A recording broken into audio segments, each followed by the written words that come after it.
مختار ثقفی ایک ایسا نام جس پر صدیوں سے بحث جاری ہے۔ کچھ لوگ انہیں امام حسین علیہ السلام کا خون کا بدلہ لینے والا قرار دیتے ہیں، جبکہ کچھ علماء ان کے بعد دعووں پر تنقید کرتے ہیں۔ آخر حقیقت کیا ہے؟ آج اس سیریز کے آخری حصے میں ہم جذبات سے نہیں بلکہ اہل سنت کے معتبر مورخین کی روشنی میں مختار ثقفی کی شخصیت کا جائزہ لیں گے اور جانیں گے کہ ایک مسلمان کو اس پوری تاریخ سے کیا سبق لینا چاہیے۔ یہ حصہ آخر تک ضرور دیکھیں کیونکہ یہی اس پوری داستان کا اصل خلاصہ ہے۔ السلام علیکم ورحمۃ اللہ وبرکاتہ۔ گزشتہ حصے میں ہم نے دیکھا کہ مختار ثقفی نے کوفہ میں حکومت قائم کی اور واقعہ کربلا میں شریک کئی افراد کے خلاف کارروائی کی، لیکن جیسے جیسے ان کی طاقت بڑھنے لگی ویسے ویسے ان کی مخالفین بھی متحد ہونے لگے۔ اب تاریخ ایک نئے موڑ پر پہنچ چکی تھی۔ اس وقت حجاز اور عراق کے کئی علاقوں پر حضرت عبداللہ بن زبیر رضی اللہ تعالی عنہ کی حکومت قائم تھی۔ جب انہیں معلوم ہوا کہ مختار ثقفی نے کوفہ پر قبضہ کر لیا ہے تو انہوں نے اپنے بھائی موصب بن زبیر کو ایک مضبوط لشکر کے ساتھ عراق روانہ کیا۔ انہوں نے پہلے مختار کی حامی قبائل کو کمزور کیا، پھر کوفہ کا رخ کیا اور فیصلہ کن جنگ کا آغاز ہوا۔ 67 ہجری میں دونوں لشکروں کا آمنا سامنا ہوا۔ ابتدا میں مختار کے ساتھیوں نے بھرپور مزاحمت کی، لیکن وقت گزرنے کے ساتھ ان کے بہت سے حمایتی ان کا ساتھ چھوڑنے لگے۔ بعض قبائل نے موصب بن زبیر سے صلح کر لی، جبکہ کچھ لوگ خاموشی اختیار کر گئے۔ مختار کے پاس فوج کم ہوتی چلی گئی۔ اسی دوران مختار ثقفی اپنے چند ہزار وفادار ساتھیوں کے ساتھ کوفہ کے محل میں محصور ہو گئے۔ محاصرہ کئی دن تک جاری رہا۔ خوراک اور پانی کی قلت پیدا ہونے لگی۔ موصب بن زبیر نے پیغام بھیجا کہ اگر مختار ہتھیار ڈال دیں تو ان کی جان بخشی ہو سکتی ہے، لیکن مختار نے ہتھیار ڈالنے سے انکار کر دیا۔ انہوں نے اپنے ساتھیوں سے کہا کہ عزت کی موت ذلت کی موت سے بہتر ہے۔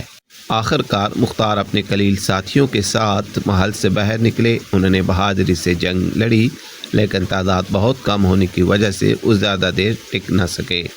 67 ہجری میں مختار ثقفی جنگ کرتے ہوئے شہید ہو گئے۔ ان کی عمر تقریباً 67 برس بیان کی جاتی ہے۔ مختار کی وفات کے بعد ان کی حکومت مکمل طور پر ختم ہو گئی۔ کوفہ حضرت عبداللہ بن زبیر رضی اللہ تعالی عنہ کی حکومت کے تحت آ گیا۔ مختار کے بعض ساتھیوں کو معاف کر دیا گیا، جبکہ بعض کو سزا دی گئی۔ اب ایک اہم سوال ہمارے سامنے ہے کہ اگر مختار ثقفی نے واقعی قاتلان امام حسین رضی اللہ تعالی عنہ سے بدلہ لیا تو پھر تاریخ میں ان کے بارے میں اتنا اختلاف کیوں ہے؟ کیا وجہ ہے کہ بعض لوگ انہیں ہیرو کہتے ہیں اور بعض ان پر تنقید کرتے ہیں؟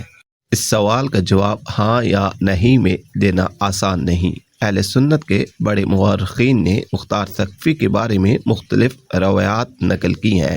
ایک طرف یہ بات تاریخی طور پر مشہور ہے کہ ان کی تحریک کے دوران واقع کربلا میں شریک کئی افراد مارے گئے۔ دوسری طرف بعض علماء نے ان کی بعض سیاسی اقدامات اور بعض دعووں پر تنقید بھی کی ہے۔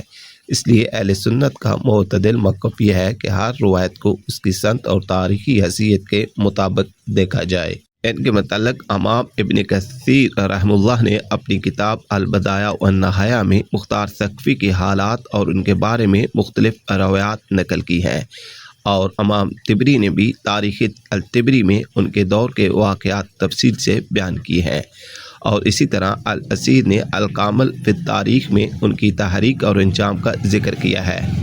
یہ تمام کتب اس بات کی یاد دہانی کراتی ہیں کہ تاریخ کو مکمل تناظر میں ہی پڑھنا ضروری ہے، کیونکہ ہر مشہور روایت درست نہیں ہوتی اور ہر کم مشہور روایت غلط بھی نہیں ہوتی، اور ہمیں یہ سمجھنا چاہیے کہ صحابہ کرام رضوان اللہ مجمعین اور اہل بیت اطہار علیہ السلام اور ابتدائی اسلامی شخصیات کے متعلق گفتگو ہمیشہ ادب، احتیاط اور انصاف کے ساتھ کرنی چاہیے، کیونکہ تاریخی شخصیات کے متعلق اختلاف کوئی نئی بات نہیں، لیکن ایک مسلمان کا طریقہ یہ ہونا چاہیے کہ وہ جذبات کے بجائے علم کی بنیاد پر بات کرے۔ اگر کسی مسئلے میں اہل علم کی مختلف آراء ہوں تو ہمیں ایک دوسرے کی نیت پر حملہ کرنے کے بجائے دلیل کو دیکھنا چاہیے۔ اس لیے ہمیں اختلافات میں الجھنے کی بجائے حضرت امام حسین علیہ السلام کی سیرت سے صبر، حق پر ثابت قدمی، تقوی اور اللہ کے لیے قربانی کا سبق سیکھنا چاہیے۔ یہی وہ پیغام ہے جو ہر دور کے مسلمان کے لیے مشعل راہ ہے۔ اللہ تعالیٰ ہمیں حق کو حق سمجھنے، اس پر عمل کرنے اور باطل سے بچنے کی توفیق عطا فرمائے، آمین یا رب العالمین۔ والسلام فی امان اللہ۔ اللہم صلی علی سیدنا محمد وعلی آل محمد۔